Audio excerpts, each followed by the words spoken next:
नमस्कार साथियों, आप सभी का हमारे YouTube चैनल विद्यालय एजुकेशन में स्वागत है। साथियों, आज हम पढ़ने वाले हैं बीपीएससी टीआरई 4.0 जो आपका एग्जाम होने वाला है, उसके लिए इंडियन पॉलिटी और कॉन्स्टिट्यूशन की मोस्ट इंपॉर्टेंट क्लास, भारतीय राज्य व्यवस्था और संविधान से जितने भी इंपॉर्टेंट क्वेश्चंस पूछे जाते हैं आपके एग्जाम में, उन सभी को ध्यान में रखते हुए ये क्लास करवाई जा रही है।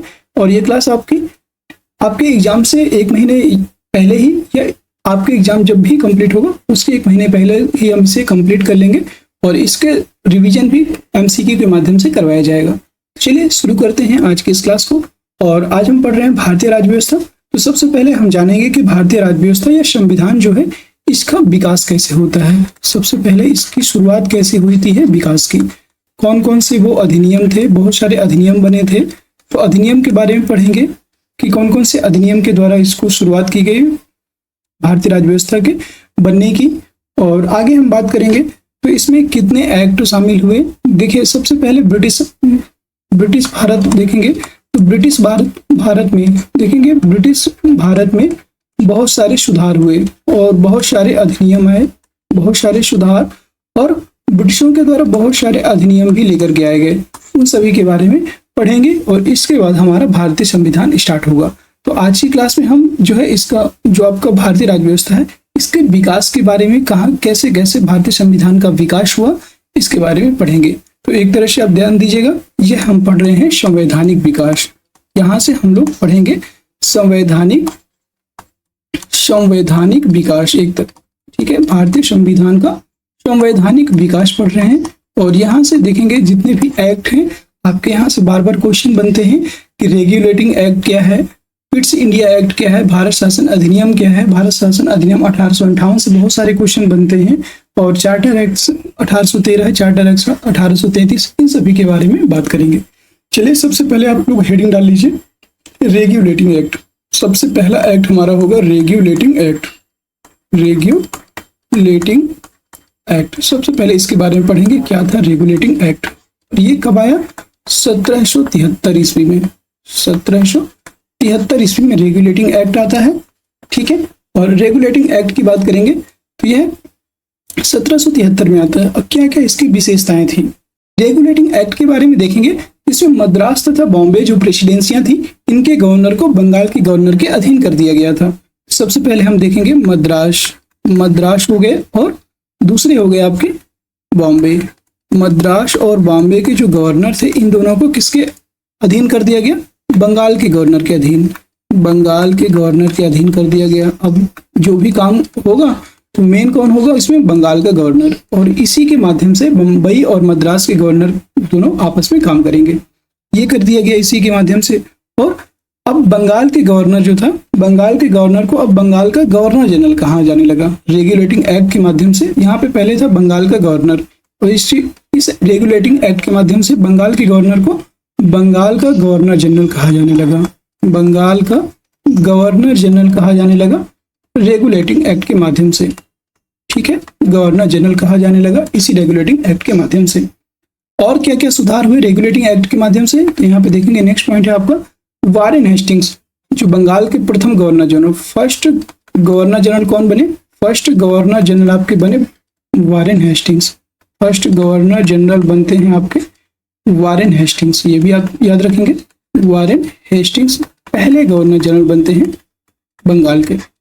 नेक्स्ट पॉइंट हम देखेंगे तो इसमें कंपनी के अधिकारियों के द्वारा बहुत ज्यादा उपहार लिया जाने लगा था। यहाँ पे कलर चेंज कर लेते हैं थोड़ा। हाँ, जो कंपनी के कर्मचारी थे, कंपनी के कर्मचारियों को उपहार लेने से मना कर दिया गया। उपहार नहीं ले सकते थे, ठीक है। दान नहीं ले सकते थे। उपहार, दान और घूस लेने से, इन सभी से क्या कर दिया गया? घूस लेने से मना कर दिया गया। क्योंकि यहाँ पे जो बंगाल में शासन था बहुत ज्यादा बिगड़ गई थी स्थिति, तो इसलिए इसको इन सबको मना कर दिया गया कि आप कभी किसी भी व्यक्ति से उपहार नहीं लेंगे, दान नहीं लेंगे और ना ही घूस लेंगे। इन सभी पर प्रतिबंध लगा दिया गया रेगुलेटिंग एक्ट 1773 के माध्यम से। और क्या क्या इसमें चेंजेस हुए? तो इंग्लैंड के किसी भी व्यापारी को भारत के साथ सीधे व्यापार करने की अनुमति नहीं दी गई। इस जो ये 1773 का एक्ट था, इसके माध्यम से किसी भी इंग्लैंड के अधिकारी को डायरेक्ट, देखिए यहाँ पे डायरेक्ट व्यापार को मना किया गया। डायरेक्ट ट्रेड की बात की गई है कि डायरेक्ट ट्रेड नहीं किया जा सकता किसी भी भारतीय से। जो इंग्लैंड के जो व्यक्ति हैं, इंग्लैंड के कोई भी अधिकारी है मान लीजिए, तो ये डायरेक्ट भारत से व्यापार नहीं कर सकता था। ये इसका इस एक्ट के माध्यम से ये भी कहा गया कि आप डायरेक्ट भारत से व्यापार नहीं करोगे, आप कंपनी के माध्यम से व्यापार करोगे। ठीक है, तो इस सब की अनुमति नहीं दी गई और इस तरह से कंपनी के जो व्यापारिक एक अधिकार है उसको सीमित रखा गया या बनाए रखा गया। तो याद रखेंगे, कंपनी का जो व्यापारिक एक अधिकार है, कंपनी के व्यापारिक एक अधिकार को बनाए रखा 1773 के रेगुलेटिंग एक्ट के माध्यम से। और देखिए दोस्तों, ये हमारी जो क्लास होगी, ये हमारी जो क्लास है बहुत डिटेल से हम लोग करेंगे ताकि कोई भी क्वेश्चन आपका ना छूटे। यहाँ से आपके बीपीएससी टीआरई 4 में काफी डीप क्वेश्चन पूछ रहा है। सारे क्वेश्चंस को एनालिसिस करते हुए यही देखा गया है कि सारे क्वेश्चन काफी डीप पूछे जाते हैं। तो आपको यहाँ से कोई भी वीडियो को स्किप मत कीजिएगा, सारे लोग एकदम से कंटिन्यू देखिएगा ताकि आपको सारी चीजें समझ में आए। ठीक है, नेक्स्ट पॉइंट और क्या हुआ था इसमें, तो इसी अधिनियम के द्वारा जो 1773 का रेगुलेटिंग एक्ट था, तो 1773 के रेगुलेटिंग एक्ट के माध्यम से हम बात करेंगे। इसमें 1774 में कलकत्ता में सुप्रीम कोर्ट की स्थापना की गई। 1773 के रेगुलेटिंग एक्ट जो था, रेगुलेटिंग एक्ट के माध्यम से ही क्या किया गया, 1774 में कहां पर, कलकत्ता में सुप्रीम कोर्ट की स्थापना की जाती है। सुप्रीम कोर्ट, ठीक है, नीचे देख लेते हैं। सुप्रीम कोर्ट की स्थापना 1773 के रेगुलेटिंग एक्ट के माध्यम से 1774 में कलकत्ता में सुप्रीम कोर्ट की स्थापना होती है। सुप्रीम कोर्ट के बारे में एक बार विस्तार से देख लेते हैं, क्या था सुप्रीम कोर्ट। अब यहाँ पे एक बार देख लीजिए, सुप्रीम कोर्ट की स्थापना होती है, कैसे होती है, कौन इसके अध्यक्ष रहे, सारा कुछ हम लोग डिटेल से देखेंगे। सुप्रीम कोर्ट, ठीक है, एससी। अब सुप्रीम कोर्ट के बारे में देख लेते हैं। ये 1773 के रेगुलेटिंग एक्ट के माध्यम से 1774 में स्थापित हुई। कहाँ स्थापित हुई, कलकत्ता में। और इसमें जो है ध्यान दीजिएगा, इसमें एक मुख्य न्यायाधीश और 3 अन्य न्यायाधीश थे, याद रखेंगे। यहाँ पे हम चार्ट बना लेंगे। तो इसके मेन जो मुख्य न्यायाधीश थे कौन थे, सर एलिजा इम्पे, मुख्य न्यायाधीश थे इसके सर एलिजा इम्पे इसके मुख्य न्यायाधीश थे, याद रखेंगे। ये चीफ जस्टिस थे, चीफ जस्टिस, ठीक है। और इसके 3 अन्य न्यायाधीश थे। पहले का नाम था चैम्बर, एक थे चैम्बर, दूसरे थे यहाँ पे लिमेंस्टर, इनका नाम था लिमेंस्टर, और तीसरे थे आपके हाइड, तीसरे जज का नाम था हाइड, याद रखेंगे। ये तीनों क्या थे, जज थे, याद रखेंगे। तीनों जज थे, यानी कि न्यायाधीश थे। और एक आपके मुख्य न्यायाधीश थे sir Elijah Impey, chief justice, जज, और ये तीनों, मतलब कि देखिएगा यहाँ पे एक जज थे और 3 अन्य न्यायाधीश थे, याद रखिएगा। और सुप्रीम कोर्ट के जो निर्णय हैं, इनके खिलाफ ब्रिटेन के प्रीवी काउंसिल में अपील की जा सकती थी। तो ये एक इंपॉर्टेंट पॉइंट है, यहाँ पे ध्यान से देखिएगा। इसमें एक इंपॉर्टेंट पॉइंट है कि जो आपका सुप्रीम कोर्ट के जो निर्णय थे, सुप्रीम कोर्ट के निर्णय को क्या करते थे, प्रीवी काउंसिल, इंग्लैंड के प्रीवी काउंसिल में या ब्रिटेन के प्रीवी काउंसिल में अपील की जा सकती थी। सुप्रीम कोर्ट के जो निर्णय थे, इसको प्रीवी काउंसिल में इसको क्या करते थे, प्रीवी काउंसिल में अपील की जा सकती थी। तो याद रखेंगे। अब आपसे कभी पूछ लेता है कि जो सुप्रीम कोर्ट के निर्णय थे, तो क्या उनकी अपील की जा सकती थी, तो याद रखेंगे इसको प्रीवी काउंसिल में जो जितने भी सुप्रीम कोर्ट के निर्णय होते थे, उनके लिए अपील की जा सकती थी, याद रखेंगे, अपील की जा सकती थी। अब हम बात करेंगे पिट्स इंडिया एक्ट, हम पढ़ेंगे। अगला पॉइंट हमारा होगा Pitt's India act. Pitt's India act के बारे में पढ़ेंगे। क्या था पिट्स इंडिया एक्ट। और दोस्तों, आज हमने एमसीक्यू के माध्यम से भारत के संवैधानिक विकास के क्वेश्चन भी किए थे। तो अगर आपने नहीं देखा है तो एक बार देखिएगा, आपको काफी कुछ यहाँ से समझ में आएगा। डेली हम लोग ये क्लास करेंगे, आज हमारी पहली क्लास है। कोई भी डाउट हो तो आप हमसे पूछ सकते हैं कमेंट के माध्यम से या हमारे टेलीग्राम चैनल के माध्यम से। जरूर ज्वाइन कर लीजिएगा टेलीग्राम चैनल को और वहां से पूछ सकते हैं। पिट्स इंडिया एक्ट क्या था पिट्स इंडिया एक्ट? ये आया था 1784 में। 1784 में पिट्स इंडिया एक्ट आता है और दो प्रकार के डायरेक्टर थे, याद रखेंगे। दो प्रकार के डायरेक्टर कैसे? कोर्ट ऑफ डायरेक्टर, इसको दो पार्ट में डिवाइड किया गया था पिट्स इंडिया एक्ट को, ठीक है। इसमें कोर्ट ऑफ डायरेक्टर थे और बोर्ड ऑफ कंट्रोल थे। पहले थे कोर्ट ऑफ डायरेक्टर। इस पिट्स इंडिया एक्ट में दो भागों में डिवाइड किया गया था शासन को, कोर्ट ऑफ डायरेक्टर और दूसरे थे आपके board of control. Board of control का उद्देश्य क्या था? राजनीतिक कार्यों के लिए बोर्ड ऑफ कंट्रोल बना हुआ था। राजनीतिक जो कार्य थे इनके लिए बोर्ड ऑफ कंट्रोल था, और जो आपके व्यापारिक कार्य थे, व्यापारिक कार्यों के लिए बोर्ड ऑफ डायरेक्टर को नियुक्त किया गया था, ठीक है। और इस एक्ट के द्वारा ही कंपनी में द्वैध शासन की शुरुआत होती है। तो अगर आपसे कभी पूछ ले कि कंपनी में द्वैध शासन की शुरुआत कब से होती है? पिट्स इंडिया एक्ट के माध्यम से। द्वैध शासन की शुरुआत पिट्स इंडिया एक्ट के माध्यम से होती है। द्वैध शासन की शुरुआत। नेक्स्ट पॉइंट, और इसमें क्या बन सकता है? इसी में जो है कंपनी के व्यापारिक राजनीतिक कार्य जो थे इनको अलग कर दिया गया। अभी बताया व्यापारिक कार्य अलग हो गए और राजनीतिक कार्य अलग हो गए, और इसको तो याद रखेंगे। नेक्स्ट पॉइंट आपका बन जाएगा, याद रखेंगे, व्यापारिक और राजनीतिक कार्यों को अलग कर दिया गया। राजनीतिक कार्यों को अलग कर दिया गया, इसी एक्ट के माध्यम से अलग कर दिया गया, ठीक है।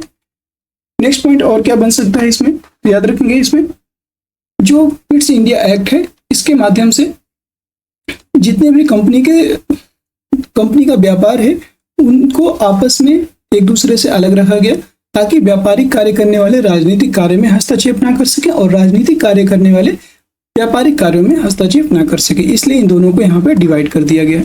चलिए नेक्स्ट हमारा है चार्टर एक्ट। अब हम पढ़ेंगे चार्टर एक्ट, ठीक है। देख लेते हैं चार्टर एक्ट क्या है, और अगर आपको ये पीडीएफ चाहिए तो ये रिटन पीडीएफ आपको टेलीग्राम चैनल में मिल जाएगी। इसी वीडियो के डिस्क्रिप्शन में लिंक दिया हुआ है, वहां से ज्वाइन कर सकते हैं। चार्टर एक्ट के बारे में एक बार देख लेते हैं। चार्टर एक्ट क्या था? Charter act 1813। इसके बाद आता है चार्टर एक्ट 1813। क्या था चार्टर एक्ट 1813? इसमें क्या हुआ था? चार्टर एक्ट जो 1813 था, इसमें चाय और चीन के साथ व्यापारिक संबंध को तो एकाधिकार रखा गया, ठीक है। मतलब कहने का कि चाय और चीन के साथ व्यापार इसमें बनाए रखा गया। चाय तथा चीन के साथ व्यापार को छोड़कर, चाय तथा चीन के साथ व्यापार को छोड़कर, तो चाय तथा चीन के साथ व्यापार को छोड़ करके सभी में एकाधिकार स्थापित हो गया। चाय तथा चीन के साथ व्यापार को छोड़ करके जो कंपनी थी सभी में व्यापार का एकाधिकार स्थापित हो गया कि जो कंपनी थी, अब कंपनी के जो अधिकार थे ना थोड़ा सा सीमित होने लगे। यहाँ पे चाय और चीन के ही साथ व्यापार करने के लिए कंपनी को कहा गया और बाकी सभी पर एकाधिकार हो गया, याद रखेंगे। और भारतीय शिक्षा के लिए पहली बार, नेक्स्ट पॉइंट है यहाँ पे, नेक्स्ट पॉइंट देखिएगा, भारतीय शिक्षा के लिए अगला पॉइंट आता है कि भारतीय शिक्षा के लिए पहली बार 1 लाख रुपए दिया गया। यहाँ पे पहली बार 1 लाख रुपए भारतीय शिक्षा के लिए दिया गया। भारतीय शिक्षा के लिए 1 लाख रुपए वार्षिक दिया गया। 1 लाख वार्षिक यहाँ पे पहली बार दिया गया शिक्षा के लिए 1 लाख रुपए, ठीक है। ये वार्षिक था 1 लाख। अगला पॉइंट है, और इसमें क्या बन सकता है? चार्टर एक्ट 1813 में तो ईसाई मिशनरियों को भारत में धर्म प्रचार की स्वतंत्रता दे दी गई। ईसाई जो मिशनरी थे, ईसाई मिशनरियों को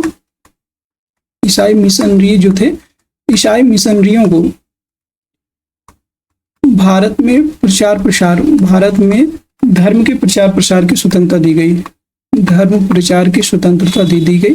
प्रचार की स्वतंत्रता यहाँ पे दे दी गई थी। 1813 के जो चार्टर एक्ट था, इसमें ईसाई मिशनरियों को कहा गया कि आप यहाँ भारत आइए और यहाँ पे अपने धर्म का, ईसाई धर्म का प्रचार प्रसार कीजिए, और ये 1813 के चार्टर एक्ट के तहत इन्होंने किया। नेक्स्ट पॉइंट आपका क्या बन सकता है? नेक्स्ट पॉइंट हम देखेंगे अब इसके बाद चार्टर एक्ट 1833। अब हम आगे बढ़ते हैं। चार्टर एक्ट 1833 क्या था? चार्टर एक्ट 1833, इसके बारे में देख लेते हैं एक बार। चार्टर एक्ट 1833, ठीक है।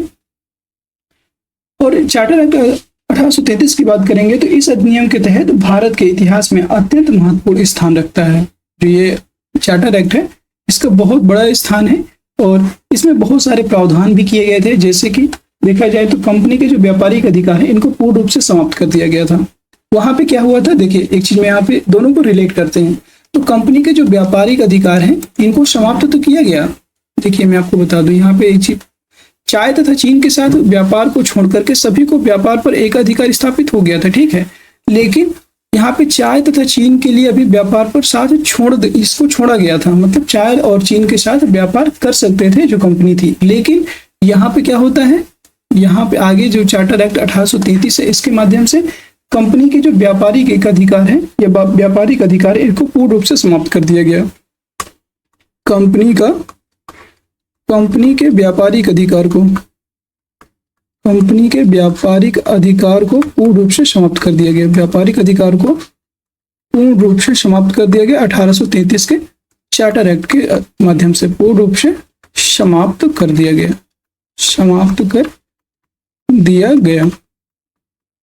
ठीक है। फिर नेक्स्ट पॉइंट और क्या बन सकता है? नेक्स्ट पॉइंट बनेगा आपका कि इसमें बॉम्बे और प्रेसिडेंसी, जो बॉम्बे और मद्रास प्रेसिडेंसी है इसके विधायी शक्तियां बंगाल प्रेसिडेंसी के अधीन कर दी गई। जो बॉम्बे और मद्रास जो प्रेसिडेंसी थे दोनों को देखिएगा, बॉम्बे और मद्रास प्रेसिडेंसी इन दोनों की विधायी शक्तियां, इन दोनों की विधायी शक्तियों को किसके अधीन कर दिया गया? विधायी शक्तियों को बंगाल प्रेसिडेंसी के अधीन कर दिया गया। इसी एक्ट के माध्यम से बंगाल प्रेसिडेंसी के अधीन कर दिया गया। मतलब इनकी जो कानूनी शक्तियां थी उनको भी छीन लिया गया और बंगाल प्रेसिडेंसी के अधीन कर दिया गया, ठीक है। और कलकत्ता के लिए गवर्नर जनरल को मद्रास तथा बॉम्बे गवर्नर प्रेसिडेंसियों के लिए भी विधि बनाने की शक्ति प्राप्त हो गई। मतलब कहने का कि जो कलकत्ता के गवर्नर जनरल थे, अब यहाँ पे बंगाल बोल सकते हैं, कलकत्ता बोल सकते हैं, कि जो बंगाल के गवर्नर जनरल थे, बंगाल के गवर्नर जनरल जो थे, अब उसको क्या शक्ति प्राप्त हो गई? इसी से शक्ति प्राप्त हुई, क्या उसको शक्ति प्राप्त हुई? बॉम्बे और मद्रास, बॉम्बे तथा मद्रास दोनों के लिए कानून, बॉम्बे तथा मद्रास इन दोनों के लिए कानून बनाने की शक्ति प्राप्त हो गई। बॉम्बे तथा मद्रास के लिए कानून बनाने की शक्ति प्राप्त कर दी गई इसी एक्ट के माध्यम से। अब वो है कानून बना सकते थे। मतलब जो बंगाल प्रेसिडेंसी के गवर्नर जनरल थे, इनके द्वारा बॉम्बे और मद्रास दोनों के लिए कानून बनाने की शक्ति प्रदान कर दी गई थी। और अगले इसमें क्या क्या चेंजेस हुए तो इसमें, और इसके मैं यहाँ पे एक चीज बता दूं आपको, इस समय बंगाल के गवर्नर जनरल कौन थे? तो इस समय जो है बंगाल के गवर्नर जनरल थे आपके लॉर्ड विलियम बेंटिक थे। और इसी में जो है बंगाल का जो गवर्नर जनरल था इसको भारत का गवर्नर जनरल कहा जाने लगा। तो यहाँ पे एक पॉइंट और लिख लीजिएगा। 1833 का चार्टर अधिनियम, 1833 का जो चार्टर अधिनियम है, 1833 का चार्टर एक्ट, चार्टर अधिनियम में बंगाल के गवर्नर जनरल को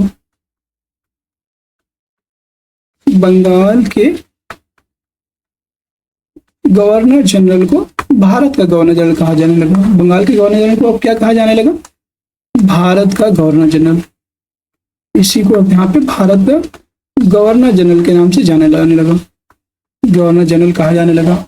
और भारत के प्रथम गवर्नर जनरल कौन थे?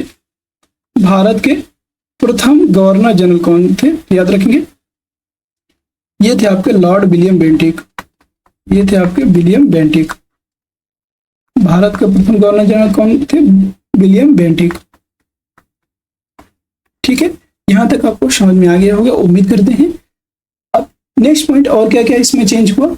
जो कंपनी के अधिकारी थे इनकी नियुक्ति के लिए सिविल सेवा परीक्षा आरंभ की गई, ठीक है, इसी एक्ट के माध्यम से। यहाँ पे याद, नेक्स्ट पॉइंट है आपका 1833 का जो चार्टर एक्ट है, चार्टर एक्ट के माध्यम से इसमें जो है सिविल सेवकों की नियुक्ति के प्रावधान किए गए।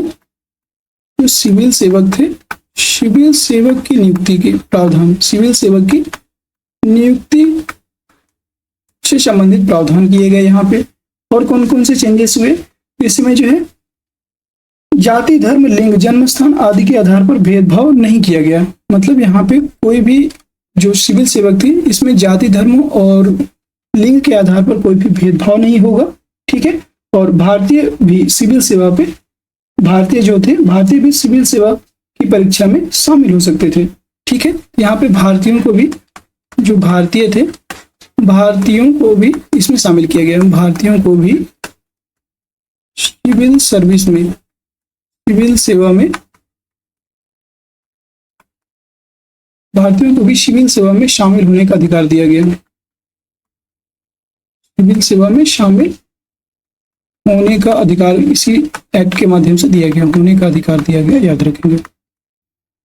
नेक्स्ट पॉइंट है, इसी अधिनियम के द्वारा जो 1833 का चार्टर अधिनियम है, इसी के द्वारा पहली बार 1834 में विधि आयोग का गठन किया गया। तो 1833 के जो चार्टर एक्ट है, 1833 के चार्टर एक्ट के माध्यम से पहली बार 1834 में, 1834 में ही विधि आयोग का गठन किया गया।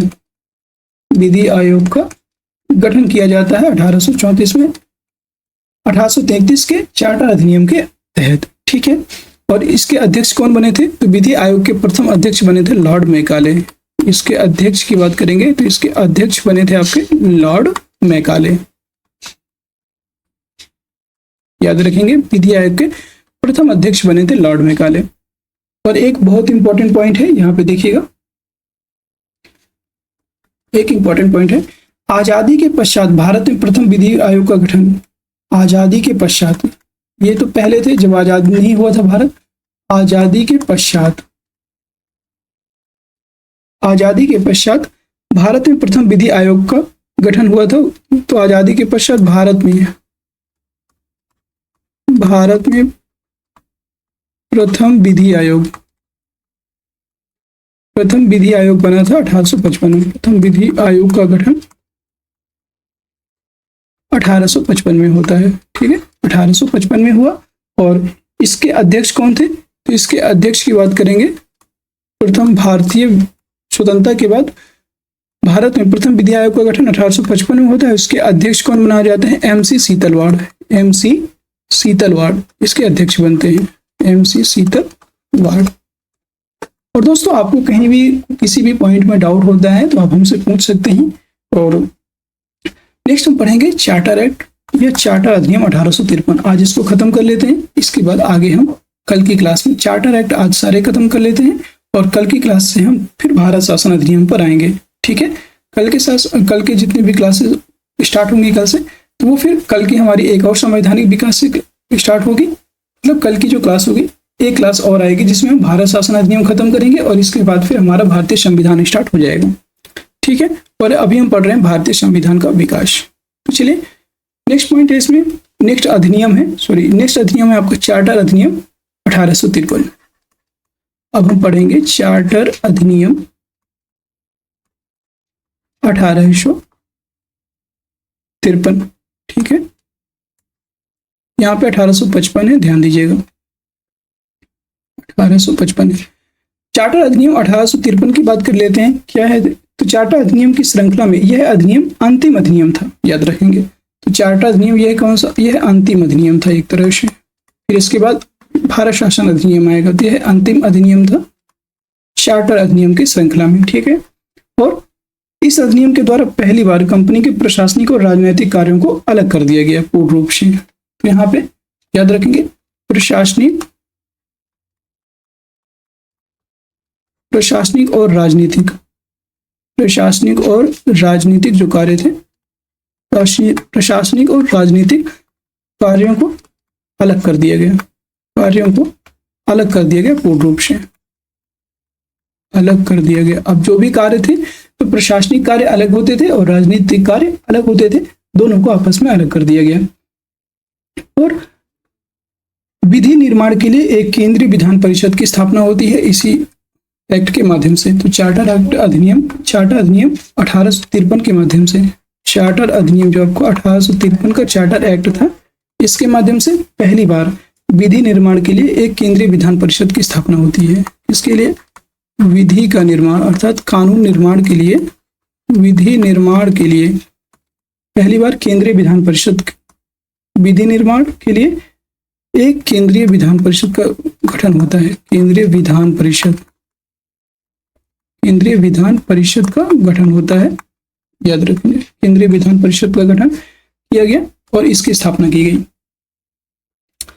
और दोस्तों आज की क्लास यहीं तक हम लोगों ने पढ़ा। आज की क्लास में एक बार मैं आपको रिकॉल करवा देता हूं क्या क्या आज की क्लास में हम लोगों ने कंप्लीट किया स्टार्टिंग से। तो सबसे पहले हमने देखा भारतीय राज्य व्यवस्था और संविधान, आज हम पढ़े। इसमें भारतीय संविधान के विकास के बारे में हम लोग पढ़ रहे थे। सबसे पहले आया हमारा रेगुलेटिंग एक्ट, थोड़ा सा 1 मिनट लगेगा, आप इसको रिकॉल कर लीजिए और फिर कल की क्लास में हम आगे की क्लास करेंगे। रेगुलेटिंग एक्ट 1773, ये आपका, इसमें मद्रास और बॉम्बे इन दोनों को जो गवर्नर थे इनको बंगाल के गवर्नर के अधीन कर दिया गया था, और बंगाल के गवर्नर, जो बंगाल के गवर्नर थे, इसको बंगाल का गवर्नर जनरल कहा जाने लगा था 1773 के रेगुलेटिंग एक्ट में। और पहले गवर्नर जनरल कौन थे? तो इसके पहले गवर्नर जनरल बने थे वारेन हेस्टिंग्स। कंपनी के कर्मचारियों को व्यापार, दान और घूस लेने, इन सभी से मना कर दिया गया था 1773 के रेगुलेटिंग एक्ट के माध्यम से। फिर हमने आगे पढ़ा कि डायरेक्ट टैक्स, जो डायरेक्ट ट्रेड टैक्स है, इसको हटाकर, मतलब जो डायरेक्ट ट्रेड, जो सीधे व्यापार होता था, उसको इंग्लैंड से, जो इंग्लैंड के अधिकारी होते थे, वो डायरेक्ट व्यापार नहीं कर सकते थे भारत के साथ। ठीक है, कंपनी के व्यापारिक अधिकार को बनाए रखा गया इसी एक्ट के माध्यम से। ठीक है, अब हम बात करेंगे 1773 का जो रेगुलेटिंग एक्ट है, इसी के माध्यम से कलकत्ता में 1774 में सुप्रीम कोर्ट की स्थापना होती है। सुप्रीम कोर्ट में 3 न्यायाधीश और एक मुख्य न्यायाधीश थे। मुख्य न्यायाधीश का नाम था सर एलिजा एम्पे और 3 अन्य न्यायाधीश चैम्बर, लिविंगस्टन और हाइड। सुप्रीम कोर्ट के निर्णय को प्रीवी काउंसिल में अपील की जा सकती थी। पिट्स इंडिया एक्ट, क्या था पिट्स इंडिया एक्ट, इसके बारे में देख लेते हैं। पिट्स इंडिया एक्ट 1774 में आता, 1784 में आता है। इसमें कोर्ट ऑफ डायरेक्टर और बोर्ड ऑफ कंट्रोल, इन दोनों को व्यापारिक कार्य और राजनीतिक कार्य, जो पिट्स इंडिया एक्ट के माध्यम से जो भी कार्य थे, व्यापारिक कार्य और राजनीतिक कार्य, इन दोनों को अलग कर दिया गया था। और इसी एक्ट के माध्यम से, पिट्स इंडिया एक्ट के माध्यम से द्वैध शासन की शुरुआत होती है। फिर व्यापारिक और राजनीतिक कार्यों को अलग कर दिया गया इसी का पिट्स इंडिया एक्ट के माध्यम से। नेक्स्ट हमारा आता है चार्टर एक्ट 1813। चाय तथा चीन के साथ व्यापार को छोड़ करके सभी के व्यापार पर एकाधिकार हो गया था इंग्लैंड का, याद रखेंगे। अभी चाय तथा चीन के साथ व्यापार कंपनी कर सकती थी, लेकिन और सभी पर इंग्लैंड का व्यापारिक एकाधिकार हो चुका था। अगला है भारतीय 1813 का जो चार्टर अधिनियम है, इसी के तहत भारतीय शिक्षा के लिए 1 लाख रुपए वार्षिक बजट का प्रावधान किया गया, वार्षिक बजट का प्रावधान किया गया। फिर ईसाई मिशनरी, जो ईसाई मिशनरीज थे, उनको भारत में धर्म प्रचार की स्वतंत्रता दी गई 1813 के चार्टर अधिनियम के तहत। अब चार्टर अधिनियम आता है आपका 1833। 1833 के चार्टर अधिनियम की बात करेंगे तो कंपनी के व्यापारिक अधिकार पूर्ण रूप से समाप्त कर दिए गए थे। कंपनी के जो व्यापारिक अधिकार थे वो पूर्ण रूप से समाप्त कर दिए गए। और बॉम्बे तथा मद्रास प्रेसिडेंसी, इसमें इन दोनों को विधायी शक्ति, बॉम्बे तथा मद्रास प्रेसिडेंसी की जो विधायी शक्तियां थी, कानून बनाने की शक्तियां थी, इन दोनों को बंगाल प्रेसिडेंसी के अधीन कर दिया गया। और उस समय बंगाल के गवर्नर थे और जो गवर्नर जनरल थे, इनको शक्ति प्रदान कर दी गई। बॉम्बे तथा मद्रास दोनों के लिए कानून बनाने की शक्ति प्रदान कर दी गई। 1813 का चार्टर अधिनियम में बंगाल के गवर्नर जनरल जो थे, इनको भारत का गवर्नर जनरल कहा जाने लगा। और भारत के गवर्नर जनरल, पहले भारतीय गवर्नर जनरल कौन थे? तो वो थे आपके विलियम बेंटिक, ये फर्स्ट भारतीय गवर्नर जनरल थे, याद रखेंगे। अब हम बात करेंगे 1833 के चार्टर एक्ट में कौन कौन से और नए मतलब कि इसमें और कौन से नए प्रावधान शामिल किए गए। सिविल सेवकों की नियुक्ति, जो सिविल सेवक थे, इनको नियुक्ति की बात की गई। भारतीयों को भी सिविल सेवा में शामिल होने का अधिकार 1833 के चार्टर एक्ट के तहत दिया गया। फिर 1833-34 में, ठीक है, विधि आयोग का गठन हुआ, जिसके पहले अध्यक्ष बने लॉर्ड मेकाले। आजादी के पश्चात भारत में विधि आयोग का गठन हुआ 1855 में। फिर चार्टर एक्ट आपका 1853 आता है, जो अंतिम अधिनियम था, अंतिम चार्टर अधिनियम था। प्रशासनिक और राजनीतिक कार्यों को अलग कर दिया गया आपस में। और 1853 के जो चार्टर अधिनियम था, इसमें विधि निर्माण किया गया, याद रखेंगे। इसमें विधि निर्माण होता है, ठीक है। और विधि निर्माण के लिए यहाँ पे केंद्रीय विधान परिषद का एक स्थापना की गई। केंद्रीय विधान परिषद की स्थापना होती है, याद रखेंगे। केंद्रीय विधान परिषद की स्थापना होती है, विधि निर्माण, कानून निर्माण के लिए। और दोस्तों आज की क्लास में हमने जितने भी चार्टर एक्ट थे ये हम लोगों ने कंप्लीट कर लिया चार्टर एक्ट को। ठीक है, कल की क्लास में हम क्या क्या पढ़ेंगे मैं आपको आज थोड़ा सा बता देता हूँ। कल की क्लास में हम पढ़ने वाले हैं भारत शासन अधिनियम, भारत शासन अधिनियम 1858। क्लास में ही सारा कुछ आपको रिवाइज करवा दिया जाएगा और क्लास में ही सारा कुछ समझा दिया जाएगा। सभी लोग जुड़िएगा कल की क्लास से। आज के लिए बस इतना ही, फिर मिलते हैं नेक्स्ट वीडियो में। तब तक के लिए जय हिंद, जय भारत।